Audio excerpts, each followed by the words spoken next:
চট্টগ্রামের কর্ণফুলী বাজার। চালের সরবরাহে কোনো ঘাটতি না থাকলেও গেল ১ মাস ধরেই দর বাড়তি। ৫০ কেজির বস্তায় ২৫০ থেকে ৩০০ টাকা পর্যন্ত বেড়েছে চালের দাম। পাইকারি বাজারে দাম বাড়ায় প্রভাব পড়েছে খুচরা বাজারে। ব্যবসায়ীরা বলছেন, কাটারি, জিরা শাইল, নাজির শাইল ও মিনিকেট সহ প্রায় সব ধরনের চালের দাম বেড়েছে কেজিতে ৪ থেকে ৯ টাকা পর্যন্ত। পরিবহন খরচ বাড়ায় ও বড় প্রতিষ্ঠানের মজুদের কারণে দাম বৃদ্ধি বলছেন ব্যবসায়ীরা। ১ মাসের আগে তো প্রথম কিনে ৩৬০০ টাকা কিনে বসছিল, ২০০ টাকা তো বাড়ে গেছিল। গাড়ি ভাড়া আসলে ১০০ টাকা, ৩০০ টাকা, এভাবে ৪,০০০ টাকা আসলে।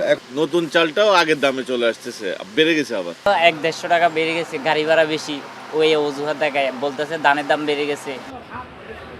একই পরিস্থিতি কুষ্টিয়ার খাজানগরে। প্রশাসনের অভিযানকে বৃদ্ধাঙ্গুলি দেখিয়ে বাড়তি দামে চাল বিক্রি করছেন ব্যবসায়ীরা। কেজিতে ৩ থেকে ৪ টাকা বেড়ে মিনিকেট চাল বিক্রি হচ্ছে ৭৮ থেকে ৮০ টাকায়, আর বাসমতি বিক্রি হচ্ছে ৯৪ টাকায়। এছাড়া কাজললতা চাল কিনতে ক্রেতাদের গুনতে হচ্ছে ৬৮ থেকে ৭০ টাকা। মিল থেকে যদি যতক্ষণ দাম রিডিউস না হবে, না কমাবে, ততক্ষণ খুচরা পাইকারি বাজারে তো কমবে না। চালের বাজার ঘুরে ক্রেতা যখন সবজির বাজারে স্বস্তি নেই সেখানেও। সপ্তাহের ব্যবধানে পটল, কাকরোল, ঢেঁড়স সহ বেশিরভাগ সবজির দাম বেড়েছে ১০ থেকে ৩০ টাকা পর্যন্ত। তবে সবথেকে বেশি দাম বেড়েছে বেগুনের। গেল সপ্তাহে প্রতি কেজি বেগুন ৭ টাকায় বিক্রি হলেও আজকের বাজারে বিক্রি হচ্ছে ১০০ থেকে ১১০ টাকায়। পাইকারি বাজারে যে সবজির দাম, কিন্তু খুচরা বাজারে এসে দেখছি তার চেয়ে ডবল হয়ে যাচ্ছে। বেগুন গত সপ্তাহে আমি কিনে নিয়ে গেছি ৬০ টাকা, এখন বলছে ১২০ টাকা। প্রত্যেক মালের দাম বেশি। পটল মনে করেন ১০ টাকা ১২ টাকা কিনছি, ২০ টাকা ১৫ টাকা বেচছি। সেই পটল আজকে মনে করেন ৩০ টাকা ২৮ টাকা কিনছি, ৩৫ টাকা আমরা বেচতেছি।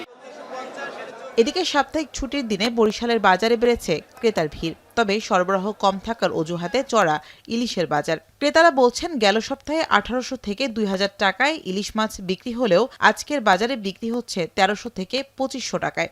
বন্ধের দিনে আসছি, কিন্তু এখানে যা দেখতেছি অবস্থা, আমার মনে হয় আমার এই কাদা ভাঙ্গি আসাটা ঠিক হয় না। যে ইলিশটা আমরা প্রায় ১,১২০০ টাকা দিয়ে কিনতাম, সেটা ২৫০০ টাকার উপরে চলে গেছে। রাজশাহীতেও চড়া মাংসের বাজার। কেজিতে ৩০ টাকা বেড়ে ব্রয়লার মুরগি বিক্রি হচ্ছে ১৯০ থেকে ২০০ টাকায়, আর সোনালী মুরগি ২০ টাকা বেড়ে বিক্রি হচ্ছে ৩০০ টাকায়। তবে দেশি মুরগি কেজিতে ৪০ টাকা কমে বিক্রি হচ্ছে ৫০০ টাকায়। শামীমা রহমান শাম্মী, এখন।